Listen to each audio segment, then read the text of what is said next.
Chapter 9, Powder and Arms. The Hispaniola lay some way out, and we went under the figureheads and round the sterns of many other ships, and their cables sometimes grated underneath our keel and sometimes swung above us. At last, sir, we got alongside and were met and saluted as we stepped aboard by the mate, Mr. Arrow, a brown old sailor with earrings in his ears and a squint. He and the squire were very thick and friendly, but I soon observed that things were not the same between Mr. Trelawney and the captain. This last was a sharp-looking man, who seemed angry with everything on board, and was soon to tell us why, for we had hardly got down into the cabin when a sailor followed us. "Captain Smart, sir, asking to speak with you," said he. "I am always at the captain's orders." "Showman," said the squire. The captain, who was close behind his messenger, entered at once, and shut the door behind him. "Well, Captain Smollett, what have you to say? All well, I hope? All shipshape and seaworthy?" "Well, sir," said the captain, "I'd better speak plain. I believe, even at the risk of offense, I don't like the cruise. I don't like the men, and I don't like my officer. That's short and sweet." "Perhaps, sir, you don't like the ship?" inquired the squire, very angry as I could see. "I can't speak as to that, sir, not having seen her tried," said the captain. "She seems a clever craft. More I can't say." "Possibly, sir, you may not like your employer either," says the squire. But here Dr. Livesey cut in. "Oh, now, stay a bit," said he. "Stay a bit. No use of such questions as that but to produce ill feeling. The captain has said too much, or he has said too little, and I'm bound to say that I require an explanation of his words. You don't, you say, like this cruise, now why?" "I was engaged, sir, on what we call sealed orders, to sail this ship for that gentleman where he should bid me," said the captain. "So far, so good. But now I find that every man aboard before the mast knows more than I do. I don't call that fair now, do you?" "No," said Dr. Livesey, "I don't." "Next," said the captain, "I learn we are going after treasure. Hear it from my own hands, mind you. Now, treasure is ticklish work. I don't like treasure voyages on any account, and I don't like them above all when they are secret, and when, begging your pardon, Mr. Trelawney, the secret has been told to the parrot." "Silver's parrot?" asked the squire. "It's a way of speaking," said the captain. "Blabbed, I mean. It's my belief neither of you gentlemen know what you're about, but I'll tell you my way of it. Life or death and a close run." "That is all clear, and I dare say true enough," replied Dr. Livesey. "We take the risk, but we are not so ignorant as you believe us. Next, you say you don't like the crew. Are they not good seamen?" "I don't like them, sir," returned Captain Smollett, "and I think I should have had the choosing of my own hands, if you go to that." "Perhaps you should," replied the doctor. "My friend should perhaps have taken you along with him, but the slight, if there be one, was unintentional. And you don't like Mr. Arrow?" "I don't, sir. I believe he's a good seaman, but he's too free with the crew to be a good officer. A mate should keep himself to himself. Shouldn't drink with the men before the mast." "Do you mean he drinks?" cried the squire. "No, sir," replied the captain. "Only that he's too familiar." "Well now, and the short and long of it, captain?" asked the doctor. "Tell us what you want." "Well, gentlemen, are you determined to go on this cruise?" "Like iron," answered the squire. "Very good," said the captain. "Then, as you've heard you've heard me very patiently, saying things I could not prove, hear me a few words more. They are putting the powder and the arms in the forehold. Now, you have a good place under the cabin. Why not put them there, first point? Then, you are bringing 4 of your own people with you, and they tell me some of them are to be berthed forward. Why not give them the berths here beside the cabin? Second point." "Any more?" asked Mr. Trelawney.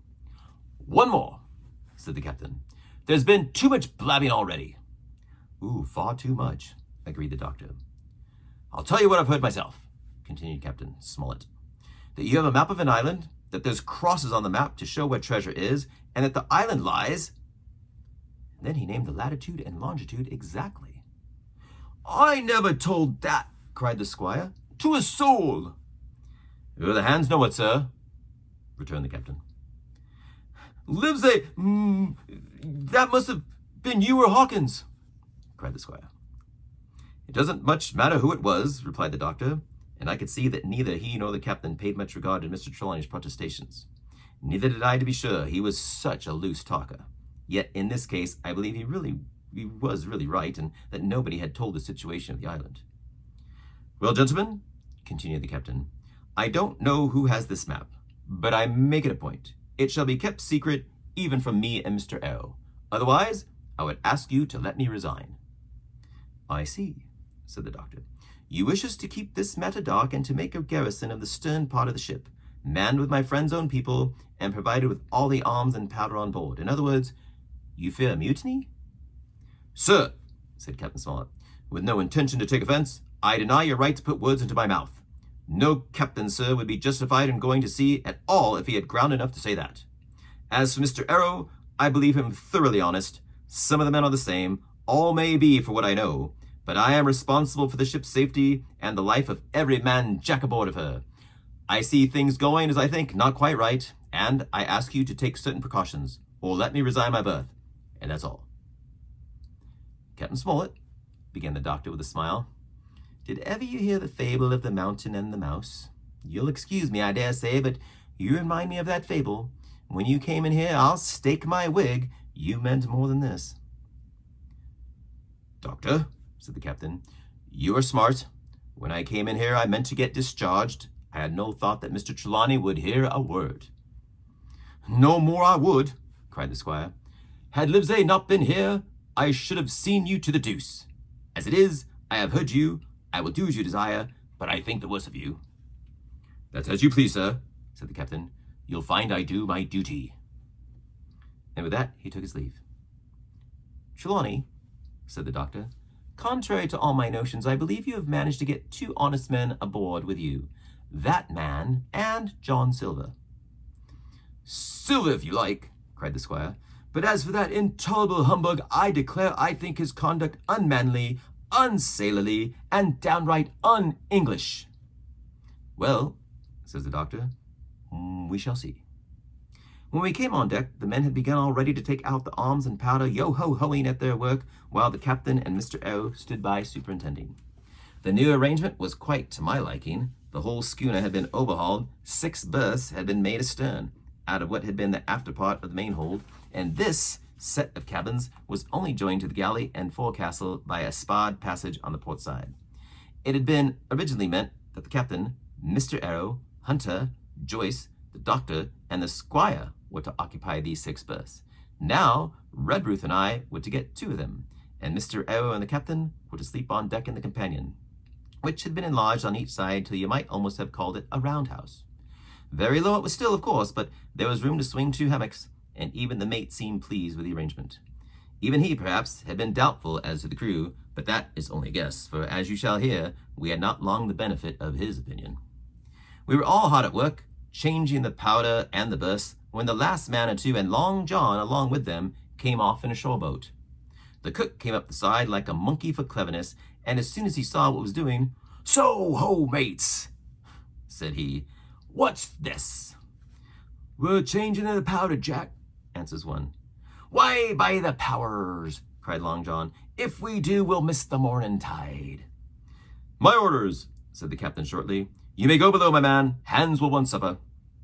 "Aye, aye, sir," answered the cook, and touching his forelock, he disappeared at once in the direction of his galley. "That's a good man, Captain," said the doctor. "Very likely, sir," replied Captain Smollett. "Now easy with that, man, easy." He ran on to the fellows who were shifting the powder, and then suddenly observing me examining the swivel we carried amidship, a long brass 9, "Here, you ship's boy," he cried. "Out of that! Off with you to the cook and get some work." And then as I was hurrying off, I heard him say quite loudly to the doctor, "I'll have no favorites on my ship." I assure you I was quite of the squire's way of thinking, and hated the captain deeply. End of chapter 9.